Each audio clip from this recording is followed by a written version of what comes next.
Stop confusing difficulty, frustration, and discomfort with something being wrong with you. It is not there's something wrong with me, it is I am climbing a really steep mountain that requires a lot of effort. Hey guys, welcome back to In the Works, the podcast. I hope you're all having an incredible week so far. I am your host, Laura Francesca, and today I wanted to dive into something that has been sitting with me for a little while now. And it's this idea that is always gonna suck a little bit. And this idea came mainly because I was in uni and one of my uni friends asked me, Laura, how do you get to do it all? How do you work? How do you study? How do you train?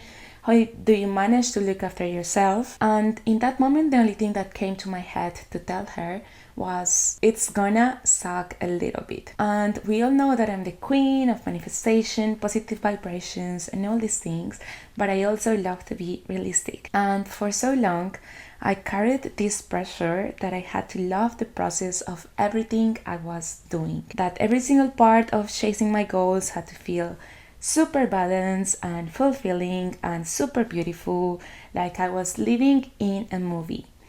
And I realized later on that it is not like that. It is really messy, really raw, and growth always feel a little bit painful, doesn't look glamorous at all, but those moments where we are in that a little bit of pain is where we become our better, best versions. Those moments shape us into our better potential and the ones that you're gonna look back at and be proud of. The nature of the game is hard. Let me start with one of the hardest things I have ever done, and it was running my first marathon. And the most meaningful part wasn't crossing the finish line at all. The most meaningful part was around kilometer 35, when everything that could possibly go wrong was going wrong. It was pouring rain, the course was hilly, my phone had already died, my watch stopped working, so I had no idea how much distance I had left. And also my headphones were useless because it was raining really heavy. In that same moment, I ran out of water and the next water station felt like a forever away. My muscles started cramping in ways I have never experienced before. And as it was my first marathon, I didn't even know if I could handle all these at the same time, and I started crying. I keep running, but I started crying. I felt really lonely and like everything was happening at the same time. To be honest, it looked like the world was ending, like it was raining really, really heavy. But here's what happened. In the middle of all that, I made a decision and I kept telling myself, it is supposed to be like this. I knew this was gonna hurt, and even though everything is falling apart, I know I am prepared and I am gonna get through it. And that moment, not the finish line, but that exact moment of suffering and choosing to keep going is what shaped me. It showed me that I can handle more than I ever believed. It also gave me proof that I can do anything I put my mind into, and that's an experience that I will carry with me for the rest of my life. And this is not just about marathons. It is about anything being hard, such as running a business, healing your trauma, and chasing a dream. It is in those moments where it feels impossible, where you're tempted to stop, that you find out what you're really capable of. That's why I say that the nature of the game is hard. The mountain is steep, it will test you, it will frustrate you a lot of times, it will also exhaust you, but that doesn't mean that something is wrong with you. It just means that you are in the middle of the real work And as you choose a really steep mountain to climb, it's going to require a lot of effort from you. You don't have to enjoy the process if you love the results. One of the biggest reliefs for me was realizing that I don't need to love every step of the process. I just need to love the results. There's a quote I love by Zach McGrath that is, if you find what you love, you will work your whole life to make it real and to make it better. And that's the real life. Some things will never feel light, but the results are worth it. Such as, let's say, I don't love meditating, especially when I'm feeling insecure or doubtful, but I love the grounded clarity it always gives me after. I don't love journaling, but I love seeing my thoughts in a more clearly way on paper.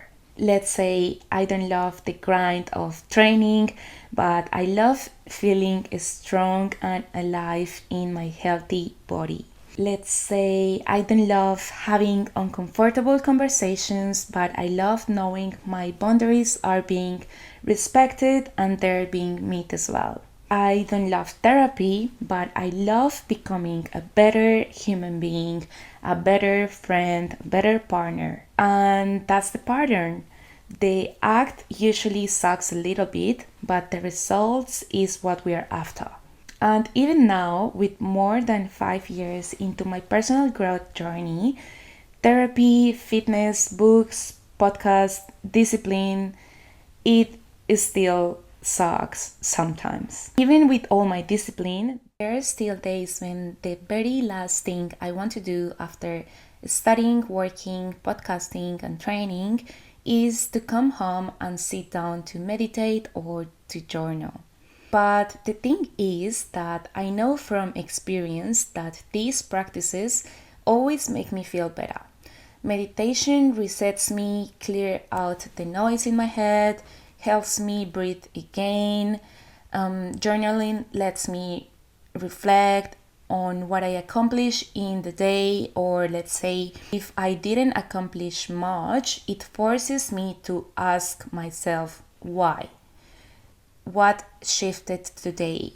What got in the way? What needs to change tomorrow? And because I have taken the time to reflect, I can see my patterns more clearly. I can be self-aware enough to adjust and make any changes that need to be made for tomorrow. And as I said, it's not comfortable, especially after a long, exhausting day, but I know my future self, my tomorrow self will thank me for this. Tomorrow morning, when I woke up with a clear mind and a clear path for what are my goals for the day, I will know that it was worth it. Repetitive focus action. And I want to remind myself of something here, and it's something I have noticed in successful people and in my own life too. And it's that the periods where I earned the most money, the periods where I accomplished 10 times more, and the periods where I felt zero imposter syndrome, they all had one thing in common, and it's that repetitive focus action. It is the unsexy part of growth. It is repeating the boring, mundane work, day in and day out. Repeating saying no when I wanted to say yes, because in this moment it is more aligned with my goals, and repeating until I reach my goal. Whether you're growing a business or growing yourself, the game is the same. Excellence is staying in the game. Excellence isn't accidental, but it's built by you. Keeping your standard of excellence alive is one of the most powerful strategies you can have. It gives you something to measure against and something to look up to. That's why I love reading autobiographies and watching documentaries about people who stayed extraordinary for decades. They remind me of what's possible if I keep showing up and if I keep doing the work. And one of the hard truths is that if you ever suspect you are settling for less, you probably are. I don't want to be negative, but excellence requires high standards, and this means standards that you fight for and standards you defend even when shortcuts are really tempting. And it's not just about being the fastest, but it's about being the one who lasts the most. I think about Ironman athletes who say only the ones who don't get injured can stay in the game. That's the truth in life too. Maintaining your health is easier than treating an illness. Nurturing a relationship is easier than repairing one that is already broken. Avoiding bad financial decisions is just as valuable as chasing good ones. And let's say in business, protecting yourself from burnout is just as valuable as the work itself. Loyalty to your future means doing the hard thing today so tomorrow becomes easier. To close up this episode, I want to leave you with this, and is that big goals require big effort, and effort is always uncomfortable. You need to make peace with the idea that it's always going to feel like this. It's not that the path gets easier, but it's that you get stronger and wiser. You become the person who can handle more, the person who doesn't collapse under stress but finds solutions, the person who can push further without breaking, and that's the real reward. Not just reaching to the top of the mountain, but becoming the kind of person who can climb that same mountain again and again. So don't romanticize the process. Don't expect every step to be magical and super beautiful, because it's not gonna be like that. But do expect yourself to grow. And my invitation for you today is to think about one thing today that might suck a little bit, but can you do it anyway, trusting that the result will be worth it? Because if it sucks a little bit, you're probably on the right track. And one day, when you look back, you will see the view from the top that was worth every hard, uncomfortable step.